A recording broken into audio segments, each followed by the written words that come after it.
बिस्मिल्लाहिर्रहमानिर्रहीम। मोमिन भाइयों से मुलाकात खुशी का बायस होती है। मौला अबू जाफ़र मोहम्मद बिन अली बिन मूसा अलैहिस्सलाम से सुना कि आपने फरमाया, मोमिन भाइयों से मुलाकात करना बायस खुशी और अक्ल में इजाफ़े का मूजब बनती है, अगरचा ये बहुत कम और शाज़ो नादर ही क्यों ना हो।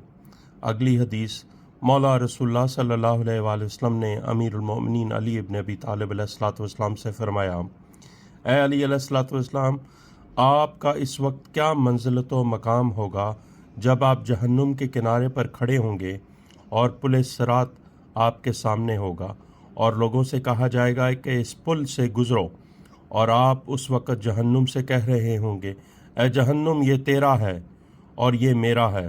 अली अलैहिस्सलातु वस्सलाम ने अर्ज़ की, या रसूलुल्लाह सल्लल्लाहु अलैहि वसल्लम, वो लोग कौन होंगे जिनको मैं अपना कहूँगा? आप सल्लल्लाहु अलैहि वसल्लम ने फरमाया, अली अलैहिस्सलातु वस्सलाम, वो आपके शिया होंगे जो आपके साथ होंगे, और जहाँ आप होंगे वो वहीं पर होंगे। ये किताब अमाली तूसी सफ़ा नंबर 151। अल्लाहुम्मा सल्लि अला मुहम्मद व आलि मुहम्मद वज्जिल फ़रजहुम वला अना अदाइहिम अजमाइन।